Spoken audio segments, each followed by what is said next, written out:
बिस्मिल्लाहिर्रहमानिर्रहीम फ़इज़ा क़ज़यतुमुस्सलात फ़ज़्कुरुल्लाह क़ियामन व क़ुऊदन व अला जुनूबिकुम फ़इज़ा तुमअन्नतुम फ़अक़ीमुस्सलात इन्नस्सलात कानत अलल मुअमिनीना किताबन मौक़ूता। औज़ु बिल्लाहि मिनश शैतानिर रजीम। बिस्मिल्लाहिर्रहमानिर्रहीम।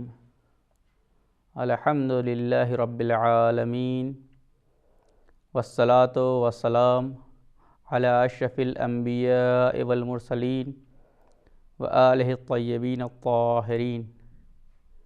अम्मा बाद। प्यारे दोस्तों, आपकी खिदमत में मैं सैयद ताज ज़ैदी प्यार भरा सलाम अर्ज़ करता हूँ। जैसा कि आप लोग जानते हैं कि हम अपने इस प्रोग्राम में अहकाम के बारे में बातचीत कर रहे हैं। हमने अपने पिछले प्रोग्राम में वज़ू के बारे में बातचीत को आरंभ किया था। हमारी बातचीत वज़ू की शर्तों से होती हुई यहाँ तक पहुँची थी कि अगर कोई इंसान बिना नियत के, यानी ज़बान से नियत को गुज़ारे बिना या दिल से नियत को गुज़ारे बिना ऐसे ही वज़ू करे, लेकिन इस प्रकार हो कि अगर उससे पूछा जाए कि क्या कर रहे हो और वो ये जवाब दे सके कि मैं वज़ू कर रहा हूँ, तो उसका वज़ू सही है। हमारी बातचीत यहाँ तक पहुँची थी। अब आज के प्रोग्राम में हम वज़ू को कौन सी चीज़ें तोड़ देती हैं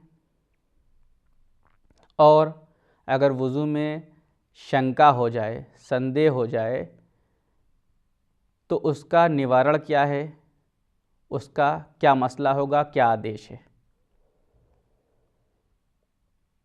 एक बात ध्यान देने योग्य है कि पहले स्पष्ट कर दूं इस बात को कि इस्लामी शरीयत के वो सारे अहकाम, वो सारे आदेश जो पाए जाते हैं, अगर उनको तहारत के आधार पर वज़ू के संदर्भ में देखा जाए तो वो कुछ प्रकार के हो सकते हैं। जैसे कि कुछ कार्य ऐसे हैं इस्लामी शरीयत के कि जिनके सही होने का मापदंड ये है कि इंसान उन कार्यों को वज़ू करने के बाद अंजाम दे। जैसे ही क्या? जैसे कि नमाज का पढ़ना है। नमाज के वो अज्ज़ा, नमाज की वो चीज़ें जो भूल गया था, अब अगर उनकी क़ज़ा करना चाहता है तो उनके लिए वज़ू का होना शर्त है। इसी प्रकार अगर कोई इंसान तवाफ़ कर रहा है खाने काबा का, कि ईश्वर हम सबको इसकी तौफ़ीक़ अता करे, कि अगर कोई इंसान मक्का मुकर्रमा गया है और वहाँ जाकर तवाफ़ करना चाहता है तो उसके लिए शर्त ये है, अनिवार्य ये है कि पहले वज़ू करे, उसके बाद अंजाम दे। यानी क्या मतलब? यानी अगर इन कार्यों को बिना वज़ू के अंजाम दिया जा रहा है, बिना वज़ू के किया जा रहा है, तो ये कार्य सही नहीं होंगे और ये कार्य बातिल करार पाएंगे, बेकार करार पाएंगे। और दूसरी चीज़ जो होती है, तो ये वो चीज़ हुई जिनके लिए वज़ू का होना शर्त है। इनका ये कार्य उस वक्त तक सही नहीं होंगे जब तक कि वज़ू को अंजाम न दिया जाए।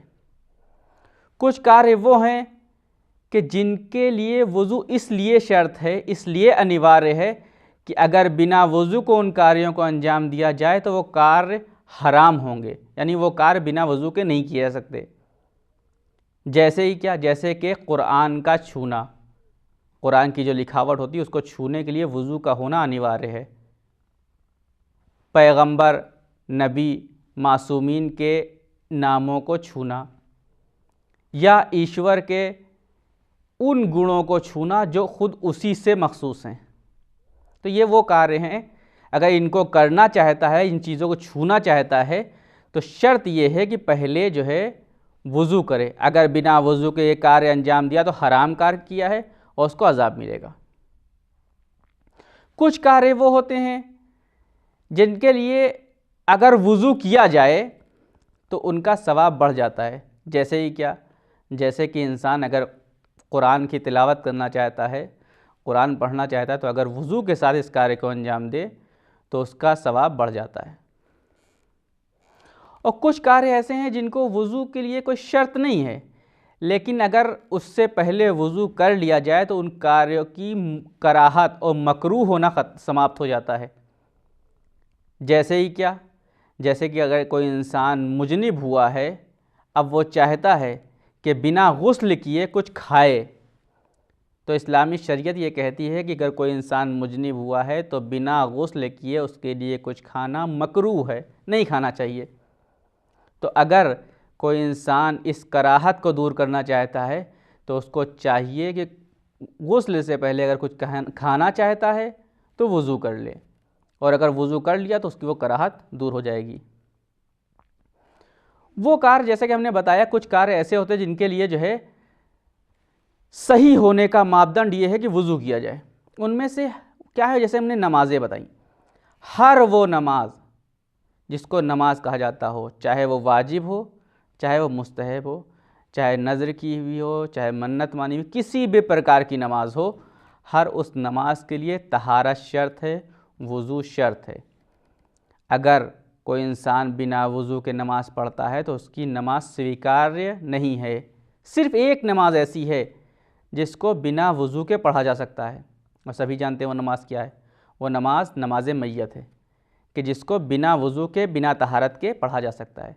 लेकिन एहतियात मुस्तहब इसमें भी है कि इंसान उसको पढ़ने से पहले वज़ू कर ले। इसी प्रकार जैसे कि हमने पहले बताया कि अगर इंसान नमाज में कुछ भूल जाता है, जैसे कि नमाज इंसान पढ़ रहा था, तशहुद भूल गया और उसने नमाज समाप्त कर ली, या एक सजदा या दो सजदा भूल गया नमाज पढ़ते में और नमाज समाप्त कर ली।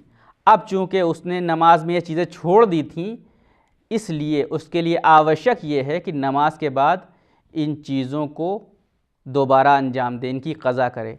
लेकिन यहाँ पर एक और चीज़ है कि अगर इनकी क़ज़ा करना चाहता है तो उसके लिए ज़रूरी ये है, उसके लिए आवश्यक ये है कि वज़ू के साथ इन कार्यों को अंजाम दे। जिस प्रकार नमाज में आवश्यक था कि जब इनको अंजाम दे रहा था वज़ू के साथ हो, उसी प्रकार नमाज के बाद भी उसके लिए आवश्यक ये है कि चूँकि नमाज के जुज़ थे, नमाज के अंश थे, इसलिए वो वज़ू के साथ हो। और इसी प्रकार जैसे हमने आपको बताया कि तवाफ़ के लिए भी वज़ू का होना आवश्यक है, कि अगर इंसान बिना वज़ू किए हुए, बिना तहारत के तवाफ़ कर रहा है तो उसका जो है तवाफ़ सही नहीं होगा। एक बात मैं यहीं पर स्पष्ट कर दूं, यहाँ पर जो हम तहारत कह रहे हैं, यहाँ पर सिर्फ़ और सिर्फ वज़ू मखसूस नहीं है, बल्कि हो सकता है कोई इंसान किसी कारणवश गुस्ल किए हुए तो वो भी तहारत के संदर्भ में आएगा। इसके बाद वो कार्य, कुछ कार्य ऐसे होते हैं कि जिनके लिए अगर वज़ू ना किया जाए तो वो हराम होते हैं। जैसे ही क्या, जैसे कि अगर कोई इंसान कुरान की लिखावट को छूना चाहता है तो उसके लिए वज़ू का होना शर्त है। अगर बिना वज़ू के कोई इंसान छू रहा है तो उसके लिए ये कार्य हराम है, उसको उसका अज़ाब मिलेगा।